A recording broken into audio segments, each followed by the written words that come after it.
Hi, நான் மும்பை தாராவிலேருந்து. இன்றைக்கி வியாழக்கிழமை. இன்றைக்கான லஞ்ச் பாக்ஸ்க்கு என்ன பண்ணேன்னு பார்க்கலாம். முருங்கைக்காய், கத்திரிக்காய், உருளைக்கிழங்கெல்லாம் போட்டு புளிக்குழம்பு, வேறு அந்த சேமங்கிழங்கு அதை வந்து ஃப்ரை பண்ணியிருந்தேன். கேரட் பீன்ஸ் வந்து பாஜி வச்சுருந்தேன். இது வந்து குழம்புக்கான மசாலா தான் ரெடி பண்ணிகிட்டு இருந்தேன். ஒரு சைடு மசாலாவை வறுத்து அரைச்சிக்கிட்டு இருந்தேன்.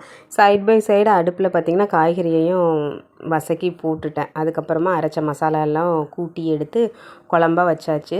எனக்கு இப்போ வரைக்கும் கிழங்கு வந்து வித்தியாசம் கண்டுபிடிக்க முடியாது. சேமங்கிழங்கு பெருசாக இருக்கிறது கருணக்கிழங்கு, அது மட்டும் தெரியும்.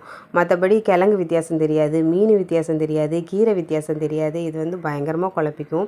கல்யாணத்துக்கு அப்புறமா தான் கொஞ்சம் கொஞ்சமாக இந்த ஐட்டம் இதுன்னு தெரியுது. அதுவும் புதுசாக ஏதாவது ஒரு கீரை வந்துச்சுன்னா அது என்னன்னு தெரியாது. பரவாயில்ல, இன்றைக்கி வேலை ஃபாஸ்ட்டாக மூவ் ஆகுதுன்னு பார்த்தா அப்போ தான் சிலிண்டர் காலியாகும். அப்போ தான் நம்ம வந்து மசாலா ஜாமான் எதையாவது போட்டு கொட்டுவோம்.